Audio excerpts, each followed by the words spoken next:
Assalamualaikum warahmatullahi wabarakatuh. Halo Sobat Literasi, perkenalkan saya Karisma Hairunisa dari SNPN 7 Matan Hilir Selatan. Di video ini saya akan menyampaikan hasil resensi saya dari sebuah novel yang berjudul Cut Nyak Perlawanan Perempuan Serambi Mekah. Judul resensi saya adalah Titik Akhir Perjuangan Melawan Penjajah oleh Sang Pemimpin Perempuan Aceh. Judul asli novel ini adalah Cut Nyak Perlawanan Perempuan Serambi Mekah. Novel ini bergenre novel sejarah yang ditulis oleh Ferdian Hasman dan diterbitkan oleh Salsabila Pustaka Al-Kausar Group pada tahun 2023. Novel ini memiliki 316 jumlah halaman. Novel ini sangat diminati oleh banyak kalangan, mulai dari anak-anak, remaja, hingga orang dewasa. Alasan novel ini banyak diminati karena novel ini memiliki visual berwarna yang menarik, sehingga membuat pembaca menjadi tertarik untuk membacanya. Sebuah magnet yang begitu besar membuat saya tertarik akan novel ini. Magnet itu adalah novel ini memiliki visual yang menarik perhatian saya, sehingga saya tertarik untuk membaca dan meresensinya. Novel ini menceritakan tentang seorang perempuan bernama Cut Nyak yang melanjutkan perjuangan suaminya melawan Belanda. Awal mulanya, Belanda datang ke Aceh dengan dalih ingin membantu rakyat, sehingga Raja Aceh Sultan Ibrahim Mansur Shah membuat perjanjian dengan Belanda. Akan tetapi, setelah kedatangan Belanda, Aceh mengalami perpecahan. Oleh karena itu, Ibrahim, suaminya Cut Nyak berniat ingin mengusir mereka. Setelah 4 hari saling bertukar utusan dengan Belanda, akhirnya pada 26 Maret 1873, Belanda menyatakan perang. Akhirnya, pada 29 Juni 1878, Ibrahim gugur karena terbunuh oleh pasukan Belanda. Setelah 2 tahun wafatnya Ibrahim, Cut Nyak dilamar oleh sepupunya sendiri, yaitu Teku Umar, dan mereka menikah. Pada Juli 1880, Umar melanjutkan perjuangan Aceh melawan Belanda.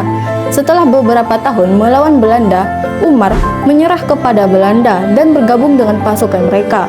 Setelah 3 tahun bergabung dengan pasukan Belanda, pada 29 Maret 1896, Umar dicap sebagai pengkhianat oleh Belanda karena ia kembali bergabung dengan rakyat Aceh.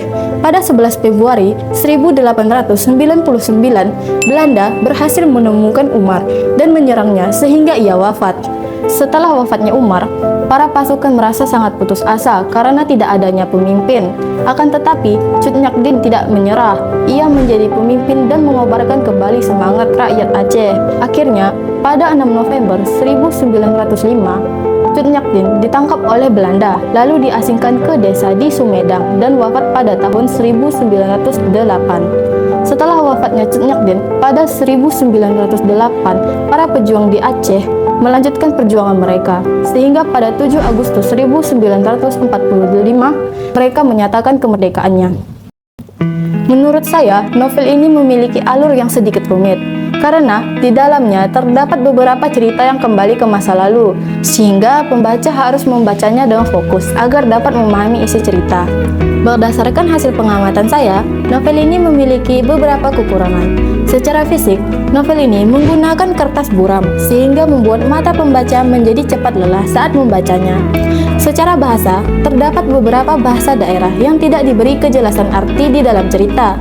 Contohnya seperti kata kape yang merupakan bahasa daerah dan tidak diberi arti kejelasan di dalam cerita. Hal tersebut membuat pembaca harus mencari artinya dari sumber lain. Adapun kelebihan yang dimiliki novel ini yaitu sebagai berikut.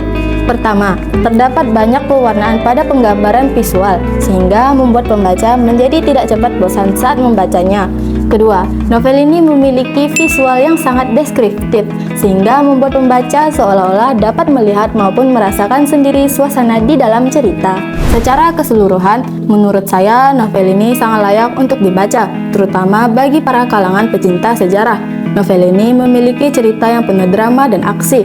Saya sebagai pembaca dan sebagai presensi ingin memberikan sedikit saran kepada penulis. Jikalau novel ini diterbitkan lagi pada kemudian hari, sebaiknya penulis memberikan keterangan arti kata pada bahasa daerah yang digunakan di dalam cerita, agar pembaca menjadi tidak bingung. Selain itu, saat menuliskan cerita, sebaiknya penulis menggunakan kertas putih yang tebal agar pembaca jadi lebih nyaman saat membacanya. Sekian hasil resensi dari saya akhiri. Wassalamualaikum warahmatullahi wabarakatuh. Dadah!